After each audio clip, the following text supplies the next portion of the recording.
Bonsoir à chacune et à chacun d'entre vous. À l'occasion de se pencher pendant 2 soirées sur la vie d'un homme qui se trouve être un des patriarches du livre de la Genèse. Nous allons ensemble voir 2 éléments de la vie de Jacob, un ce soir et puis un autre demain soir également. Ces 2 événements de la vie de Jacob seront espacés, mais on aura l'occasion d'y revenir un peu plus tard. On peut se poser la question à travers le premier élément de la vie de Jacob ce soir. Comment faire lorsque notre cœur est rempli de crainte, lorsque nous avons peur d'avancer, lorsque nous avons l'impression que quelle que soit la direction que nous prenons, quels que soient les pas que nous faisons, nous allons au-devant de l'échec et de la ruine. C'est ce que Jacob a rencontré comme situation, mais je crois à travers sa vie, à travers l'Évangile, la Bible, je crois que Dieu non seulement veut, mais que Dieu aussi peut changer nos cœurs. Lorsque nos cœurs sont gangrénés par l'anxiété, différentes raisons qui nous pousseraient à être dans de tels sentiments, dans de telles difficultés. Parfois, les jeunes gens rencontrent ce moment où ils perdent leurs moyens lorsqu'ils sont devant des examens, lorsqu'ils doivent faire face à des jurys, lorsqu'il y a certaines circonstances de la vie, lorsqu'il faut affronter certaines situations qui nous dépassent. Mais je crois que non seulement Dieu veut, mais Dieu peut amener nos vies à être changées, transformer nos cœurs gangrénés par l'anxiété, être dégagés de cette crainte, parce que je crois que Dieu veut nous amener à faire face, Dieu veut nous amener à triompher. Comment avons-nous vécu nos vies depuis que nous avons rencontré Jésus ? C'est aussi la question qui peut rejaillir de cette situation de Jacob. Depuis le moment où Dieu s'était révélé à lui, comment est-ce qu'il avait mené sa vie avec Dieu ? À travers l'événement que nous allons voir ce soir, découvrons qu'il y a mieux que ce que nous imaginons et pensons. Découvrons que Dieu se présente pour nous entraîner en vue de saisir ce qu'il y a de meilleur. Et puisqu'il a été question d'une lutte, on peut se poser aussi la question comment les boxeurs se préparent pour leur combat. Lorsque l'entraîneur les prépare, l'entraîneur expérimenté saura toujours comment préparer son champion pour toutes sortes d'exercices et par toutes sortes d'exercices, y compris par l'inévitable sparring partner. Je ne sais pas si vous connaissez le principe, mais concrètement, ça consiste à faire affronter le futur champion, un boxeur, en vue de travailler sur ses faiblesses. Quelqu'un qui va être en mesure de le mettre à mal dans certaines situations, de lui montrer quelles sont ses failles, ses difficultés, jusqu'à ce qu'il arrive à franchir ses étapes et ses difficultés. Quel adversaire plus pénible et plus difficile que nous-mêmes finalement. Et c'est ce que Dieu veut travailler. Par le Saint-Esprit, Dieu vient lui-même comme sparring partner dans un face-à-face décisif, en vue de nous épuiser, de nous vider de plusieurs choses, nous vider de nos ressources, nous vider de nos certitudes, nous vider de notre moi, pour que nous puissions vivre comme de véritables vainqueurs. Alors cet élément, ce passage, nous allons le voir dans Genèse 32, versets 22 à 32. Genèse 32, à partir du verset 22. Alors voilà la lecture de ce récit. Jacob se leva la même nuit, prit ses 2 femmes, ses 2 servantes, ses 11 enfants, et passa le gué de Jabbok. Il les prit, leur fit passer le torrent, et le fit passer à tout ce qui lui appartenait. Jacob demeura seul. Alors un homme lutta avec lui jusqu'au lever de l'aurore.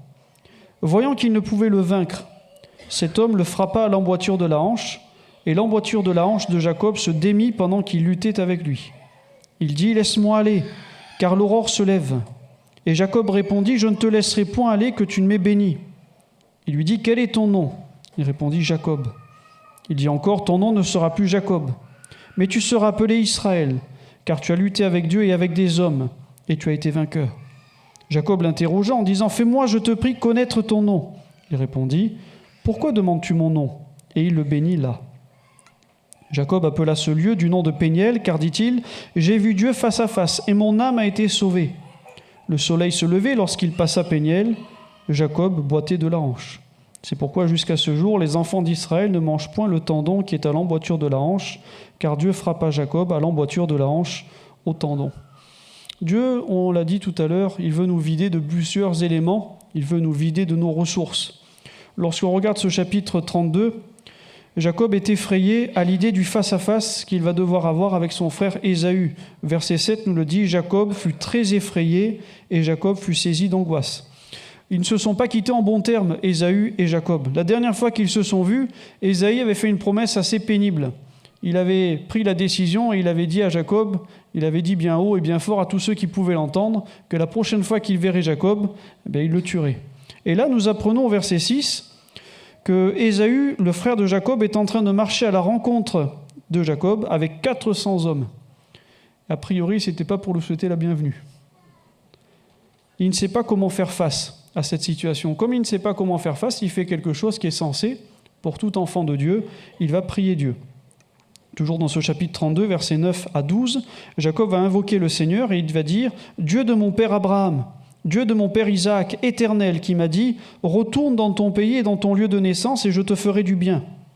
Je suis trop petit pour toutes les grâces et pour toute la fidélité dont tu as usé envers ton serviteur, car j'ai passé ce Jourdain avec mon bâton, et maintenant je forme 2 camps. Délivre-moi, je te prie, de la main de mon frère, de la main d'Ésaü, car je ne crains qu'il vienne et qu'il ne me frappe avec la mère et les enfants. Et toi, tu as dit, je te ferai du bien, je rendrai ta postérité comme le sable de la mer, si abondant qu'on ne saurait le compter. » Cette prière est très intéressante, déjà parce qu'elle est centrée sur Dieu. Jacob, il reconnaît sa misère, il reconnaît sa bassesse, il réalise au plus profond de lui qu'il a besoin d'un plus grand que lui. Il a besoin d'un plus grand que lui, mais qui soit aussi plus grand qu'Ésaü. Il faut que ça règle les 2 problèmes d'un seul coup. Parce que Ésaü le terrifie, Ésaü lui fait très peur. Il faut donc quelqu'un qui soit plus grand que Jacob et plus grand que le problème qui est devant lui. Et il se tourne donc vers Dieu, le Dieu qui a guidé et béni Abraham, puis Isaac sera le même Dieu qui est en mesure de le conduire et de le bénir lui. Parce que Jacob réalise au plus profond de son être son besoin de Dieu. C'est de ça dont il a besoin. Au plus profond de son être, dans l'angoisse et dans l'anxiété qu'il rencontre, il y a un besoin fondamental à l'être humain. Nous avons besoin de Dieu. Et pour s'approcher de Dieu, qu'est-ce qu'il fait ? Il utilise la parole de Dieu. Au verset 9 et au verset 12, il cite les paroles qu'il a reçues de Dieu. Il dit, tu m'as dit, retourne dans ton pays, dans ton lieu de naissance, je te ferai du bien. Et il le redit au verset 12. Tu as dit, je te ferai du bien, je rendrai ta postérité comme le sable de la mer, si abondant qu'on ne saurait le compter. Il reste terrifié. Il voit la mort en face. Et en face de lui, la mort, elle a un visage très familier. La mort ressemble trait pour trait à Ésaü. C'est pas très agréable comme situation. Et lorsqu'il voit Ésaü approcher de lui, c'est non seulement sa fin qu'il voit, mais c'est aussi la destruction de toute sa famille, de tout ce qu'il a acquis quelque part. Donc il ne peut se tourner que vers celui qui lui a donné tout ce qu'il a reçu. Il se tourne vers Dieu. Entre-temps, après cela, il décide de préparer un cadeau pour son frère Ésaü au verset 13. Jacob passa la nuit à cet endroit. Il prit de ce qu'il avait sous la main pour faire un présent à Ésaü, son frère. Parce qu'il a un objectif qu'il présente au verset 20. Et il dit à ses messagers, vous direz, voici ton serviteur Jacob vient aussi derrière nous. Car il se disait, j'apaiserai Ésaü par ce présent qui va devant moi. Ensuite, je le verrai en face et peut-être m'accueillera-t-il favorablement. Concrètement, de manière plus ou moins littérale, Jacob est en train de chercher à apaiser la face d'Ésaü. C'est-à-dire qu'en voyant Ésaü venir vers lui, il a une image d'Ésaü. Il voit Ésaü arriver en face de lui avec beaucoup de colère, avec la haine et avec le désir de le mettre à mort. Donc, en lui faisant un cadeau, Jacob espère que le visage d'Ésaü se détende, que ce ne soit plus le visage gangréné par la colère, la haine et le désir de meurtre, mais que ce soit un visage souriant. Il veut apaiser la face d'Ésaü, parce que non seulement s'il lui apaise sa face, il va aussi changer les dispositions, les inclinations de son cœur. C'est pas seulement le visage d'Ésaü qu'il veut atteindre finalement, c'est le propre cœur d'Ésaü à travers ce présent. Et donc il accorde un présent, un cadeau qui a le même sens qu'un sacrifice d'expiation. Il veut faire amende honorable vis-à-vis d'Ésaü. Il dit, je t'ai fait du mal. Je t'ai volé quelque chose d'une certaine manière, donc je veux te rendre quelque chose en retour pour que maintenant tu sois favorable à mon égard. De la même manière qu'on veut être favorable vis-à-vis de Dieu à travers un sacrifice. Et c'est comme ça qu'il s'approche d'Ésaü. Il veut faire quelque chose qui permettrait à Ésaü de ne plus voir son frère comme un trompeur, mais qu'il le voit de manière favorable. Alors Ésaü pourra lui faire bon accueil, c'est-à-dire élever la face de Jacob. Parce que lui, il n'a pas le visage de la colère et de la haine, mais il a le visage de l'anxiété, de la crainte. Il est absolument terrifié par cette situation. Il faut que le visage de Jacob soit changé. Mais pour que le visage de Jacob soit changé, il faut que son cœur soit changé.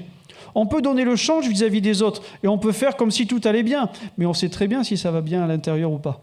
Et Jacob a besoin au plus haut profond de lui-même qu'ici ce soit réglé, que là ce soit tranquillisé. Mais il y a un problème, et un problème qui n'est pas des moindres, c'est que Jacob reste Jacob. Il veut faire amende honorable. Il veut changer, il veut rétablir la relation avec son frère, mais il en est parfaitement incapable. Il ne peut pas faire autrement que ce qu'il est. Il ne peut pas faire autre chose que ce qu'il a toujours fait jusqu'à présent. Il ne peut pas être autre chose que lui-même finalement. Est-ce qu'un léopard peut changer ses taches? Il ne peut pas. Mais par contre, il a fait quelque chose, Jacob. On l'a dit tout à l'heure. Il a prié Dieu. Et Dieu a entendu sa prière. Et Dieu a le moyen d'accéder à sa requête. Alors, c'est moi qui le dis ainsi. Je vois tout d'un coup Dieu se retrousser les manches et il dit, je vais m'occuper de la situation. Je vais régler le problème une bonne fois pour toutes. Et ce qui est fabuleux, c'est que Dieu ne va pas régler le problème d'Ésaü. Dieu va régler le problème de Jacob. Et Jacob est terrifié par Ésaü et il serait en droit de se dire, certainement Dieu va s'occuper de mon frère Ésaü. Sauf que qui est-ce que Dieu est venu rencontrer qui cette nuit-là? Il est venu rencontrer Jacob. Souvent on va dire, Seigneur, tu vois mon problème, tu vois ce qui m'effraie, tu vois ce qui me donne une grande crainte dans mon cœur. Il faut que tu règles ce problème-là. Sauf que finalement, qu'est-ce que Dieu veut faire? Il veut régler ce problème-là. Et lorsque ce problème-là sera réglé, forcément, Ésaü aussi sera réglé. Parce que le principal souci de l'homme, c'est qu'à l'intérieur de lui-même, ses sentiments soient conservés. Donc il a envoyé ses serviteurs avec des cadeaux. Il a fait traverser le gué du torrent de Jabbok, ce qui justement, Jabbok signifie celui qui se vide. Il a fait traverser sa famille et Dieu a le désir de le vider, de l'émonder de lui-même. Et Dieu nous a donné son esprit. La Bible dit dans le psaume 110, « Le roi boit au torrent, c'est pourquoi il relève la tête. » Et le torrent de Dieu, le ruisseau de Dieu est plein d'eau. Dieu nous a donné son esprit. À l'image de ce torrent de Jabbok, nous voyons toute l'action de l'Esprit Saint pour que nous puissions nous appuyer sur ses ressources à lui, pas sur les nôtres. C'est pour ça qu'il veut, le Seigneur, nous vider de nos ressources. Parce qu'il veut nous amener à nous appuyer sur ses ressources, sur sa force, sur sa sagesse. Surtout pas sur les nôtres. Donc, il est vidé de ses ressources, de ses proches. Et Dieu permet ces situations, comme le psalmiste du psaume 88, Éman, si je me souviens bien, il va dire à 2 reprises dans son psaume, « Tu as éloigné de moi mes amis, mes compagnons, mes familiers, mes intimes ont disparu. » Dieu permet ce genre de situation pour nous vider de nos ressources en vue de nous amener à compter sur lui. C'est ce que le Saint-Esprit rappelle après avoir annoncé par Ésaïe. « Cessez de vous confier en l'homme, dans les narines duquel il n'y a qu'un souffle, car de quelle valeur est-il » Dieu a besoin que Jacob soit seul pour venir et pour répondre à sa prière. Il est temps de lui apprendre la leçon, mais il n'y a qu'une seule manière de faire. Et la manière de faire qui est efficace, c'est toujours la manière de Dieu. La seule qui soit systématiquement efficace, c'est lorsque Dieu prend lui-même la situation en main. Il ne laisse pas un autre le faire. Le Seigneur dit dans sa parole, « Prenez courage, je viendrai moi-même et je vous sauverai. » Il ne laissera pas un autre nous sauver. Il ne laissera pas un autre nous éduquer. Il ne laissera pas un autre nous vider de nos ressources. Il va le faire lui-même, parce que c'est là que ce sera efficace. Dieu veut nous transformer davantage. Nous lisons et nous savons ce verset. Ce n'est ni par la puissance ni par la force, mais c'est par mon esprit, dit l'Éternel des armées. On le dit, on le sait, on le connaît. Mais Dieu veut l'inscrire dans notre cœur. Il veut nous le faire vivre, ce verset. Il veut nous amener à une pleine dépendance du Saint-Esprit. C'est par l'expérience que Dieu veut nous l'apprendre. De la même manière que le Saint-Esprit a conduit Jésus, le Saint-Esprit veut nous conduire de la même manière. Dans le désert, dans un temps de jeûne, de prière. De la même façon, Jacob, ici, veut être conduit. Comme Dieu voudra nous conduire, que ce soit aujourd'hui ou demain, il voudra nous amener à être seuls jusqu'à ce que nous puissions recevoir sa parole. Dieu a voulu vider Jacob de ses ressources, mais Dieu a voulu vider Jacob de ses certitudes. Le verset 24, nous l'avons lu tout à l'heure, « Jacob demeura seul. Alors un homme lutta avec lui jusqu'au lever de l'aurore. » Enfin seul. Un face-à-face entre hommes. Il va falloir gérer les choses, régler les choses comme il se faut. Et à ce stade, rappelons-nous quand même qu'il fait entièrement nuit. Et la nuit de Jacob, ce n'est pas la nôtre. Dans la ville dans laquelle nous habitons, il y a souvent des lampadaires qui sont allumés, donc on y voit quand même. Les maisons sont éclairées. Mais là, il est en extérieur, il n'y a pas de lampadaire, rien, il fait parfaitement nuit.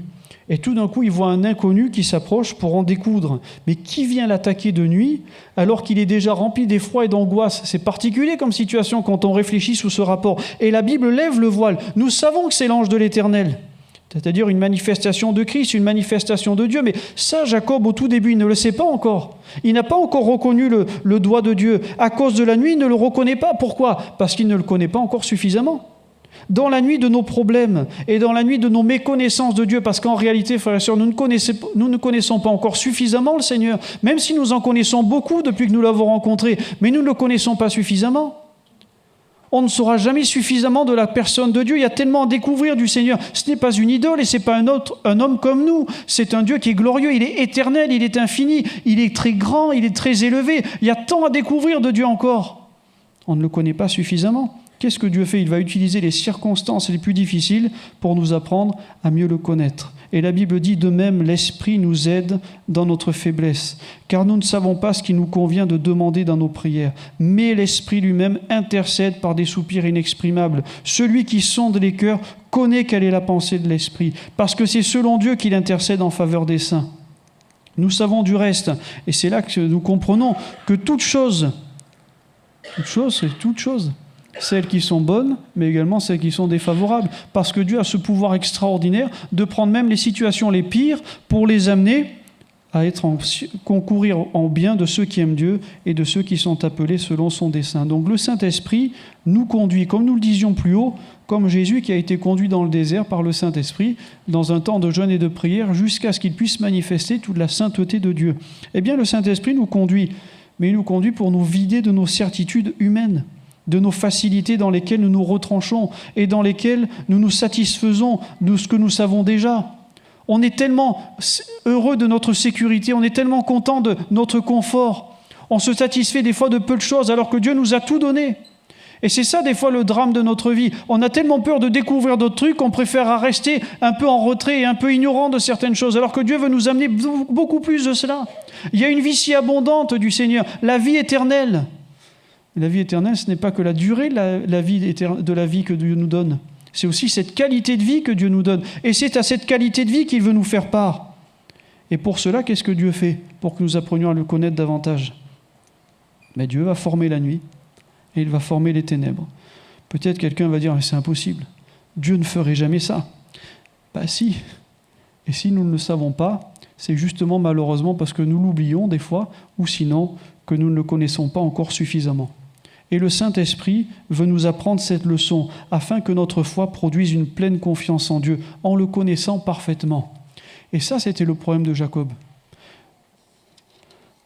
Lorsque Jacob a été amené à faire une alliance, à faire un traité avec Laban, au chapitre 31, verset 53, Jacob va jurer, il va invoquer, il ne va pas invoquer n'importe qui, il va invoquer le Dieu de son père. Il va jurer par celui que craignait Isaac, c'est-à-dire par la terreur d'Isaac, le Dieu devant lequel Isaac tremblait. Dans le verset que nous avons lu tout à l'heure, chapitre 32, verset 9, Jacob dit « Dieu de mon père Abraham, Dieu de mon père Isaac ». Mais c'est quel Dieu, le Dieu de Jacob? Seulement le Dieu d'Isaac? Seulement le Dieu d'Abraham? Et le Dieu de Jacob alors? Pourquoi il ne dit pas « mon Dieu » ? Il avait besoin de le connaître aussi plus personnellement. Il avait besoin de faire une expérience plus personnelle avec Dieu. Alors Dieu est en mesure de le faire et il est en mesure de nous l'apprendre en créant l'adversité. Dieu ne va pas créer le mal, mais il va créer l'adversité. C'est ce qu'il dit lui-même dans le prophète Ésaïe. « Je forme la lumière et je crée les ténèbres. Je donne la prospérité et je crée l'adversité. Moi, l'Éternel, je fais toutes ces choses. » Comment ça se fait que Dieu vienne l'attaquer? Il peut faire ça, le Seigneur, il peut venir nous attaquer, il a le droit? Bah oui. C'est le Seigneur. C'est la caractéristique du Seigneur. Oui, tout à fait. Dieu est-il mon allié ou est-il mon adversaire? Mais rappelons-nous, le sparring partner n'avait pas pour but de détruire le champion. Hein. Il avait pour but de le fortifier, de lui montrer quelles étaient ses lacunes, ses faiblesses, et de travailler ces choses-là, jusqu'à ce qu'il puisse prendre le dessus sur ces choses. Parce que sinon, il peut faire qu'un seul type. Ok, le gars, il est capable de faire des crochets du droit ravageurs, mais s'il n'est pas capable de faire plus, et que l'autre trouve la parade, comment il fait pour se défendre après? Il faut qu'il apprenne d'autres choses. Il faut qu'il se développe. Il faut que son art devienne une science. Et il faut qu'il s'attache à ces choses. Et le Seigneur sait et connaît les dangers auxquels nous sommes confrontés. Il connaît nos faiblesses. Et s'il y en a bien un qui est légitime pour pointer du doigt ce qui ne va pas dans nos vies et pour guérir ce qui a été une faille dans notre cœur, c'est le Seigneur.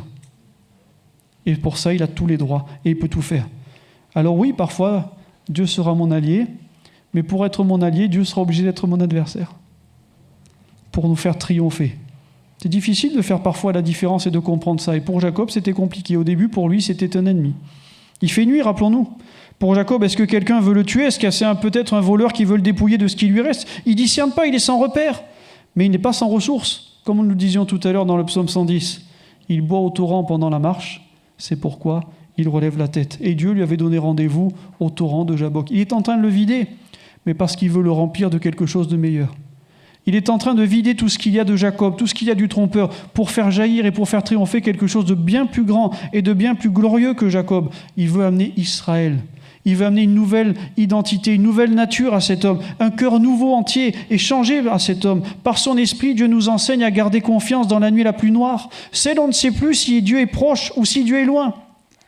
Celle où on ne sait plus si l'adversité est liée au diable ou si c'est lié à Dieu. Est-ce que Dieu est pour nous? Est-ce que Dieu est contre nous? Avec l'Esprit Saint, nous pouvons affronter les nuits les plus noires, les plus froides, sans désespérer et apprendre ce que Job a expérimenté. Mais nul ne dit « Où est Dieu, mon Créateur ?» qui inspire des chants d'allégresse pendant la nuit. Parce que même pendant la nuit, Dieu peut nous inspirer des cantiques et des chants d'allégresse. Dieu peut nous inspirer pendant la nuit par son Esprit que rien ne peut nous séparer de son amour. Que rien ne peut nous arracher et nous ravir de sa main. C'est en luttant dans le noir, sans pouvoir nous fier à nos certitudes à nous, que nous apprenons à faire davantage confiance à Dieu, celui qui est là, celui qui est avec nous, Emmanuel, en nous, par son esprit et par sa parole. Dieu voulait le vider de ses ressources, Dieu voulait le vider de ses certitudes, finalement Dieu voulait le vider de lui-même. Jacob demeura seul, verset 24, alors un homme lutta avec lui jusqu'au lever de l'aurore. Dans la nuit, comme nous le disions, Jacob ne sait pas qui est en train de l'attaquer. Ici, une chose, c'est que celui qui l'attaque est particulièrement fort et qu'il a résolu de le vaincre et même de le mettre en poussière. Parce que le terme « lutter » qui est employé au tout début du récit, ce n'est pas le même terme qui est employé tout au long du récit, on aura l'occasion d'y revenir. Mais au début, il y a une image qui est liée à ce premier terme « lutter », c'est une idée de poussière. Donc il veut prendre Jacob et il veut le broyer, il veut le réduire en poussière. Privé de ses ressources, de ses certitudes, le Seigneur veut par son esprit mettre Jacob en poussière. Parce que finalement, le vrai problème, c'était pas Ésaü, c'était Jacob. C'est ça qu'il fallait mettre en poussière. Tant que ça résiste, c'est compliqué, c'est impossible de faire quelque chose avec cet homme tant qu'il reste aussi présent. Il faut le détruire, il faut l'amener à être entièrement mort. Et la Bible dit, si vous vivez selon la chair, vous mourrez. Mais si par l'esprit vous faites mourir les actions du corps, vous vivrez. Dieu ne veut pas que Jacob périsse.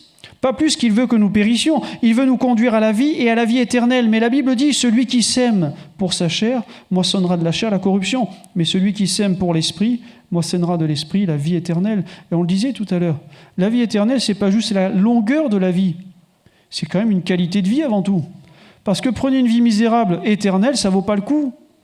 Mais c'est surtout la qualité de vie que Dieu nous donne. La qualité de la vie de Jésus nous est donnée. Et ça, pas pour un temps, pour l'éternité. C'est extraordinaire la vie éternelle. La Bible dit au verset 25, voyant qu'il ne pouvait le vaincre, cet homme le frappa à l'emboîture de la hanche, et l'emboîture de la hanche de Jacob se démit pendant qu'il luttait avec lui. Et c'est là que l'inconnu révèle son identité. Il a laissé sa carte d'identité en déboîtant la hanche de Jacob. C'était important que cette rencontre ait lieu la nuit pour que Jacob ne reconnaisse pas son opposant. Quand il dit « Je ne te laisserai point aller que tu ne m'aies béni », il cherche à voir cet homme, il cherche à le connaître. Il demande son nom même. Au verset 29, il demande son nom. Et pour cela, il s'accroche, il lutte, il supplie. C'est comme ça qu'il devait obtenir sa bénédiction. Ce n'est pas par son intelligence, ce n'est pas par son côté roublard. C'est en se tenant devant Dieu, en luttant, en suppliant. Il obtient la bénédiction par des supplications. C'est là qu'il va connaître un jour nouveau. C'est le temps de Dieu. Il est temps de rencontrer Dieu réellement. Et il est temps que cette rencontre produise quelque chose dans la vie de Jacob, comme Dieu veut le faire avec nous. C'est pour ça que son esprit est si important. C'est pour ça que le Saint-Esprit convainc de péché, de justice et de jugement. Il convaincra le monde en ce qui concerne le péché, la justice et le jugement. Il fallait que le cœur de Jacob soit confondu devant Dieu. Alors Dieu nous révèle notre état. Et il nous amène à quoi ? À une mise à mort. Parce que lorsque notre état est révélé, on doit dire une chose très simple. Seigneur, tu n'arriveras à rien avec ça. C'est pas possible. Il faut que ce soit changé. Il faut que mon cœur change. Il faut que ma vie change. Il faut que mes pensées changent. Et comment le Seigneur s'est-il révélé à Jacob alors ? Son toucher miraculeux. Il a frappé Jacob à l'emboîture de la hanche. Qu'est-ce que vous imaginez ? S'il y en a qui aiment bien les films d'action, vous imaginez une prise hyper compliquée dans laquelle la hanche se disloque avec toutes sortes d'effets hollywoodiens. Mais vous savez que dans Ésaïe 6, verset 7, il y a un passage qui est assez édifiant. Ésaïe est devant le Seigneur, il entend ce cantique, « Saint, Saint, Saint est l'Éternel, la terre est remplie de sa gloire ». Et puis tout d'un coup, il se rend compte qu'il est devant la sainteté de Dieu. Qu'est-ce qu'il dit ? « Malheur à moi, mes yeux ont vu le Seigneur et mes lèvres, elles sont impures ». Et immédiatement, il y a il y a l'ange qui saisit la pierre incandescente et qui touche les lèvres d'Ésaïe. C'est exactement le même terme qui est employé. Frapper l'emboîture de la hanche et le sens de toucher les lèvres d'Ésaïe, c'est exactement le même terme qui est employé dans l'original. Alors, à moins qu'Ésaïe ait reçu une pierre directement plein dans la bouche, à vitesse grand V et qu'il lui ait cassé toutes les dents, moi je crois qu'il a fait délicatement le Seigneur. Oui ou non ? De la même manière, il n'a pas tapé si fort sur la hanche de Jacob. Et c'est là que l'identité se révèle. Parce qu'une hanche, ça ne se casse pas comme ça. Si avec un simple toucher, la hanche de Jacob s'est démise en un instant, Jacob a dû dire « Mais je suis en train de lutter avec plus qu'un homme. Aucun homme n'est capable de me toucher de cette manière-là. Il n'y a aucun homme qui est capable de briser cette hanche de cette manière-là. Personne n'est capable de me toucher comme celui-là m'a touché ce soir-là. » Et tout d'un coup, il réalise « Mais il n'y en a qu'un seul qui est capable de faire ça, de produire un tel résultat en moi. Je suis face à Dieu. » Je ne le voyais pas, je ne le connaissais pas, je ne me rendais pas compte que c'était lui. Mais à cet instant, par cette façon qu'il a eu de me toucher, je sais que c'est Dieu. Je sais que je suis face à Dieu. J'ai besoin d'en avoir le cœur net. Je sais que Dieu est en train de toucher ma vie. Ce n'est pas un accès de violence. Jacob a compris en un instant qu'il n'y en a qu'un seul qui était capable de toucher son corps de cette manière-là et que de cette même manière, il n'y en avait qu'un seul qui était capable de toucher son cœur pour tout changer en lui. C'est le Seigneur. C'est Dieu qui est capable de faire ça. Alors, c'est le Seigneur qui va poser la question. Quel est ton nom ? Jacob voulait qu'il réponde quoi ? Il dit Jacob, le misérable, le trompeur, tout commence par la confession. Il est obligé d'admettre ce qu'il est. Ce qu'il est ne pourra pas faire face à Ésaü. Ce qu'il est ne pourra pas faire face aux situations qui se présenteront. Lui, il est abject, il est abominable, trompeur, tricheur, usurpateur. C'est un imposteur, Jacob. C'est ce qu'il est obligé de confesser par son nom. Après la confession, il combat en suppliant pour saisir la bénédiction de Dieu. Il veut que le Seigneur le bénisse. « Je ne te laisserai point aller que tu ne m'aies béni. » Et le Saint-Esprit nous assiste et intercède par des soupirs inexprimables pour nous soutenir dans cette démarche. De même, il poursuit son œuvre pour mettre Jacob en poussière. Il faut tout faire disparaître. La Bible dit « Faites donc mourir les membres qui sont sur la terre, l'impudicité, l'impureté, les passions, les mauvais désirs, la cupidité qui est une idolâtrie. C'est à cause de ces choses que la colère de Dieu vient sur les fils de la rébellion. » C'était tout ça qui devait être détruit en Jacob. C'est ça qui faisait que son cœur était brisé. C'est ça qui faisait que son cœur était anxieux. C'est à cause de tout ce qu'il était qu'il avait peur d'Ésaü. C'est pas Ésaü qui était si grand. Dieu est bien plus grand qu'Ésaü quand même. Bizarrement, il tremblait devant Ésaü, mais pas devant ce que Dieu pensait de son cœur et de son attitude. Et Dieu a rétabli la situation. Le Saint-Esprit nous permet de garder notre vieille nature à l'état de mort. Ceux qui sont à Jésus-Christ ont crucifié la chair avec ses passions et ses désirs. C'est important de suivre cette démarche pour tout ce dont on n'arrive pas à se défaire et de le faire jusqu'à une pleine délivrance. Parfois, on est saisi. Malheureusement, ça peut arriver. Il y a des gens qui sont encore saisis par des liens d'addiction. Il y a tellement d'addictions pénibles aujourd'hui qui existent. On dirait que plus le temps passe et plus on découvre des choses de plus en plus dramatiques, plus les choses affectent de plus en plus jeunes les enfants, c'est une tragédie. Comment ça se fait que des enfants soient de plus en plus jeunes à se mettre à fumer ou à se droguer ou à être esclaves de la pornographie ou d'autres choses abominables ? Des fois, des 8 ans. 8 ans, ces choses, des fois, peuvent commencer. A priori, ça ne me choquerait même pas d'apprendre que c'est encore avant. Quand je dis ça ne me choquerait pas, bien sûr que ça me choquerait, mais ça ne me surprendrait pas, c'est surtout ça que je veux dire. C'est tellement dramatique la facilité avec laquelle aujourd'hui on est pris, on est hameçonné, harponné par des choses qui nous dépassent et qui nous tuent. Et on dit, mais comment je fais pour me débarrasser d'une telle chose ? Eh bien, nous avons le remède avec Jacob qui se tient au pied du Seigneur et qui lutte avec Dieu. Parfois, on dit, il suffit que je prie un peu et je vais me sentir mieux. Mais il faut faire jusqu'à ce qu'on soit complètement dégagé, jusqu'à ce que le mal soit ôté à la racine, jusqu'à ce qu'on ait entièrement triomphé grâce avec Dieu. Et Jacob lutte avec Dieu. Et tout d'un coup, le terme va changer. Ce terme de lutter qui implique cette notion de poussière disparaît. Et Dieu va dire, tu as lutté avec Dieu, avec des hommes et tu as été vainqueur. Mais ce n'est plus le même terme qui est employé dans l'original. Cette fois, il y a une idée de persévérance, de soutenir le combat, sans s'arrêter avec l'intention de vaincre. C'était ça l'objectif de Jacob. Il avait compris que Dieu luttait pour mettre Jacob en poussière. Et il est si fort que Jacob a dû lutter de toutes ses forces spirituelles, morales et physiques pour vaincre et sortir vainqueur de la poussière et de la mort. Mais qu'est-ce qui permet de sortir de vainqueur de la poussière et de la mort ? C'est la résurrection, non ? C'est une puissance de vie plus grande que la poussière dans laquelle on tombe. Et la Bible dit dans le livre du prophète Osée, dans sa vigueur, il avait 100 ans à peu près Jacob, donc dans sa vigueur tout est relatif. mais ça montre bien une porte d'espérance pour nous. Dans sa vigueur, Jacob lutta avec Dieu. Il lutta avec l'ange, il fut vainqueur. Il pleura, il lui adressa des supplications. Ce n'est pas par ses forces qu'il a gagné. Les larmes et les supplications. Sa prière a été entièrement exaucée. Dieu y a parfaitement veillé. Il ne pouvait pas faire face à son frère en restant tel qu'il est, et ne surtout pas faire face à Dieu dans ces conditions. Alors Dieu s'est abaissé. Il l'a attaqué pour faire jaillir de Jacob Israël, celui qui lutte avec Dieu et non pas contre Dieu. Des fois, on lutte trop de fois contre Dieu. On dit, Seigneur, je vais me débrouiller avec mon problème, t'inquiète pas. C'est ridicule. On est comme Pierre. Le Seigneur, il dit à Pierre, j'ai prié pour toi. Oh, Seigneur, il ne fallait pas te donner ce mal. Fais-le pour les autres et moi, je sais gérer. Le premier à tomber dedans, c'était lui. On a des fois une vision sur nous-mêmes qui n'est pas tout à fait juste. Il vaut mieux faire confiance à la vision de Dieu sur nous-mêmes et à ce que le Saint-Esprit met sur nous et met comme réalité sur nos vies. Celui qui triomphe non pas avec ses mérites, ses forces et ses capacités, mais par les larmes, par la foi et par les supplications. Et aujourd'hui, notre salut, notre délivrance et l'assurance que nos larmes sont entendues, tout cela repose sur Jésus quand même.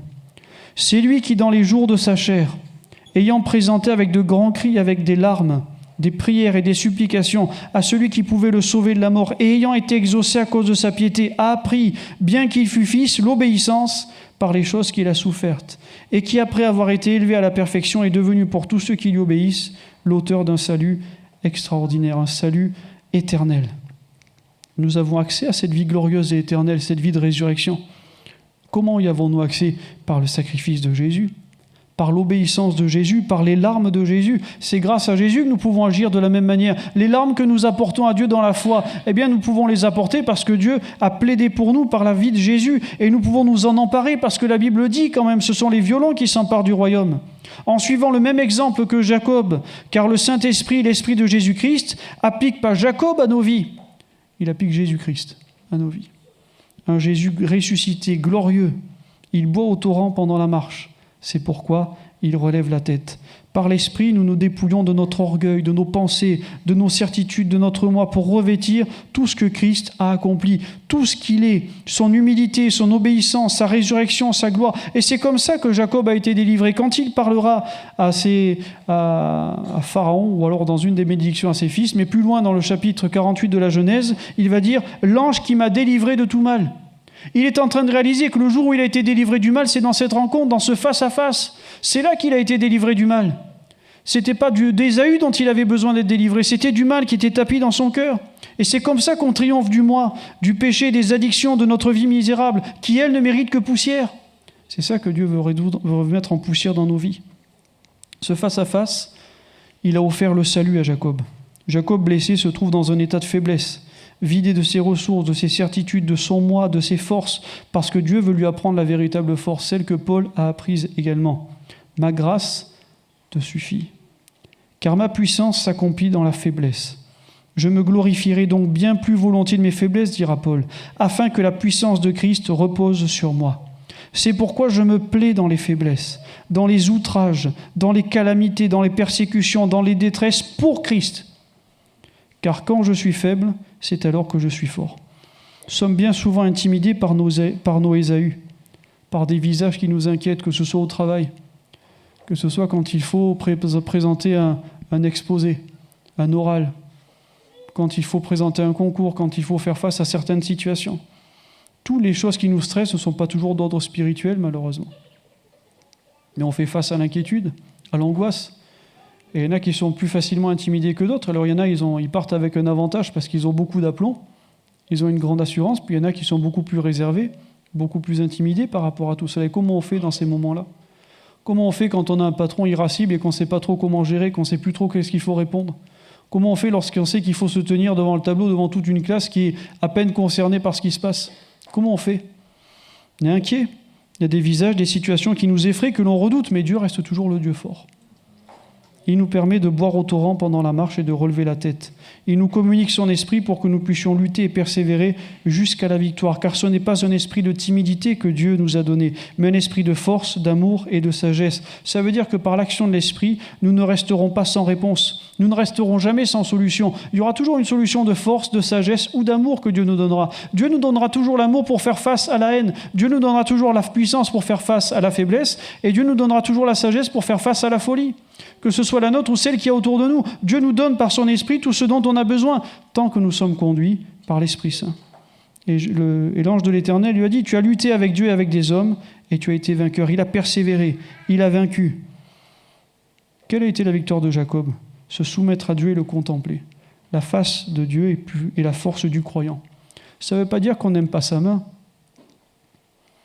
Dire seulement à Dieu, Seigneur, je t'adore pour ce que tu es, mais pas pour ce que tu fais, c'est quand même un peu gonflé quand même. Parce que les œuvres de Dieu révèlent aussi la personne qu'il est. Il faut tout prendre. Hein. Si on prend qu'une seule partie de Dieu, si on dit, allez, Mieto, raisonnons par l'absurde. Je t'adore pour ce que tu es, mais pas pour ce que tu fais, bah alors ne lui demandons plus jamais rien. Sinon, c'est pas juste. Mais on finit bien pour lui demander quelque chose. Donc adorons-le pour ce qu'il est, et adorons-le aussi pour ce qu'il fait. Puisqu'il nous a tout donné, pensez qu'il serait content si on refusait ses œuvres? On en a besoin de ses œuvres. Et alors, il y a des dons nouveaux qui sont donnés. Quels sont les dons nouveaux qui ont été donnés? Et Jacob a reçu un don nouveau. Mais même l'endroit sur lequel il se tient reçoit un don nouveau. Il n'y a pas que lui. Même l'endroit change de nom. Péniel, tout est éclairé par la lumière de Dieu. Parce que Dieu, qui a dit que la lumière brillera du sein des ténèbres, a fait briller la lumière dans nos cœurs pour faire resplendir la connaissance de la gloire de Dieu sur la face de Christ. La Bible dit, il n'y aura plus de nuit, mais ils n'auront besoin ni de lampe ni de lumière parce que le Seigneur Dieu les éclairera et ils régneront au siècle des siècles. Cet aspect de ce lieu qui a été changé nous donne une réalité qui est liée à l'espérance, frères et sœurs. Nous pouvons la vivre dès à présent grâce à l'action du Saint-Esprit. Nous avons part, par l'action du Saint-Esprit, aux arts, aux gages, à l'acompte de notre éternité. Dieu change les situations dans lesquelles nous sommes. La Bible dit aujourd'hui, nous voyons au moyen d'un miroir, d'une manière obscure, mais alors nous verrons face à face. Aujourd'hui, je connais en partie, mais alors je connaîtrai comme j'ai été connu. Non seulement nous sommes changés, mais comme dit le psaume 84, il transforme ces lieux en des lieux pleins de sources. Notre environnement change. Comment ça se fait? Parce que Dieu nous a donné l'Esprit qui a ressuscité Christ. Parce que l'Esprit qui a ressuscité Christ nous parle de l'éternité, nous parle de l'espérance, nous parle de la gloire à venir. Mais cette gloire à venir n'est pas que à venir, justement. Nous en avons déjà un avant-goût, nous en avons déjà un acompte à présent pour ce temps et pour cette vie dans laquelle nous sommes. Il y a une glorieuse transformation qui est indiquée dans 2 Corinthiens 3,18. Nous tous qui, le visage découvert, contemplons comme dans un miroir la gloire du Seigneur, nous sommes transformés en la même image de gloire en gloire, comme par le Seigneur l'Esprit. Alors nous comprenons les choses spirituelles de Dieu. Nous saisissons sa volonté dans l'épreuve. Nous le découvrons lui, nous grandissons avec lui. Et par lui, nous avons du discernement pour le voir lui et pour éliminer tout ce qui est des ténèbres. Tout est changé par la glorieuse lumière de Dieu. Ce si grand salut, qu'est-ce que c'est? C'est connaître Dieu. Jésus va, dans sa prière sacerdotale, dire la vie éternelle, c'est qu'ils te connaissent. Le salut, finalement, c'est vivre Christ. C'est un jour nouveau. C'est un jour nouveau pour Jacob. D'un côté, je suis profondément affligé par la vie de Jacob et par cette expérience, mais de l'autre côté, je suis particulièrement rempli de joie pour l'espérance qu'elle communique. Rappelons-nous, Jacob a quel âge? Une centaine d'années? C'est un jour nouveau, mais quel dommage d'avoir dû attendre 100 ans pour expérimenter ça. C'est dommage, non? Et en même temps, heureusement que l'espérance de vie déjà était différente. Parce qu'à 100 ans, s'il fallait se convertir, malheureusement, tout le monde n'arrive pas à 100 ans. Beaucoup de gens perdent du temps à végéter dans la médiocrité, à se perdre dans des raisonnements, dans des pratiques faibles et misérables, à limiter Dieu. Et puis tout d'un coup, un jour, nos yeux s'ouvrent, on dit « Mais qu'est-ce que j'ai fait tout ce temps? C'était ça ma vie chrétienne jusque-là? C'est ça ma foi? C'est ça ma piété? C'est à ça que Dieu m'a appelé? C'est ça la vie de Jésus? C'est ça que Dieu veut que je vive ?» On vit trop souvent en dessous de nos capacités et de nos moyens, pas les nôtres en propre, mais celles que Dieu nous a accordées par Jésus. Mais cela montre surtout qu'il n'est jamais trop tard et qu'il est possible avec Dieu de racheter le temps. On peut voir le verre à moitié vide, on a quand même le droit de le voir à moitié plein. Il est possible de se lever et de marcher avec Dieu. Et je crois qu'il est surtout temps de vivre par l'Esprit et de marcher selon l'Esprit, car en marchant selon l'Esprit, nous n'accomplirons pas les désirs de la chair et nous ne lui serons plus soumis. Conclusion, je crois que Dieu ne voulait plus voir Jacob tourner en rond devant ce torrent, mais Dieu voulait qu'il le traverse. Il ne voulait plus le voir trembler devant les circonstances, mais il voulait lui donner l'assurance de l'homme qui est rempli de l'Esprit Saint. Il ne voulait plus le voir marcher de lui-même selon sa propre chair, mais il voulait le voir marcher selon l'Esprit. Vous savez, s'il y a une bonne nouvelle, c'est que Dieu veut la même chose pour nous. Dieu veut exactement la même chose pour chacun d'entre nous. Et Jacob a gardé un souvenir de cette rencontre. Sa marche a été nouvelle. Il fallait que ce qui se produit dans son cœur, au plus profond de lui, puisse jaillir et transparaître à travers toute sa vie. Ce n'est pas seulement une démarche boiteuse qu'on voit, c'est que ce qui s'est passé au fond de son cœur se voyait à l'extérieur finalement.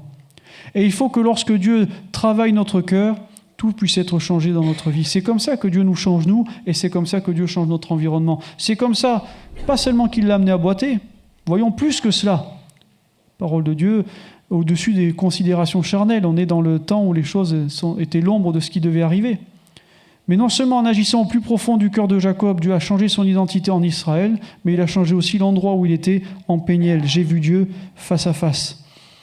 Il voit maintenant l'empreinte de la faiblesse, de l'humilité, des souffrances et de l'obéissance de Christ. Ce n'est pas la faiblesse qui est mise en exergue, c'est tout ce que Jésus-Christ a souffert pour que nous puissions marcher en nouveauté de vie. Tout ce que Jésus a souffert pour que notre cœur soit changé, guéri, transformé, tout est différent en lui, mais par lui également. Et il faut qu'il en soit de même pour nous.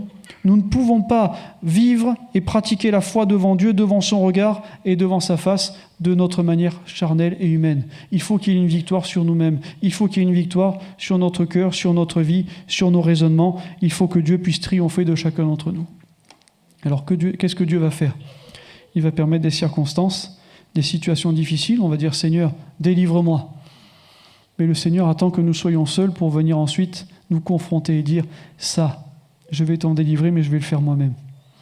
Ça va faire un peu mal, mais rassurez-vous, le Seigneur n'est jamais violent.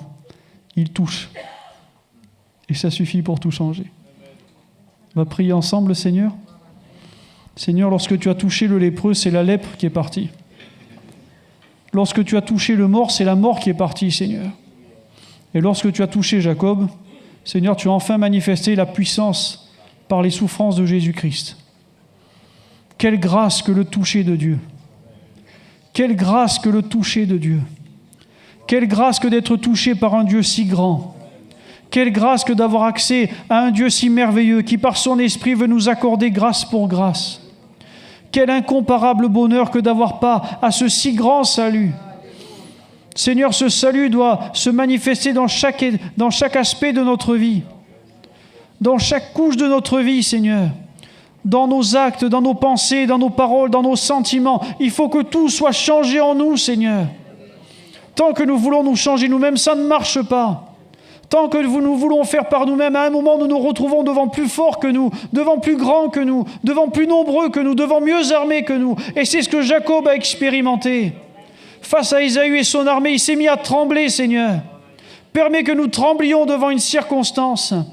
Et que dans la crainte de cette circonstance, comme Jacob, nous tournons nos yeux vers toi. Et que nous te supplions d'intervenir. Seigneur, ne laisse pas à quelqu'un d'autre le soin de le faire. C'est toi que nous voulons voir.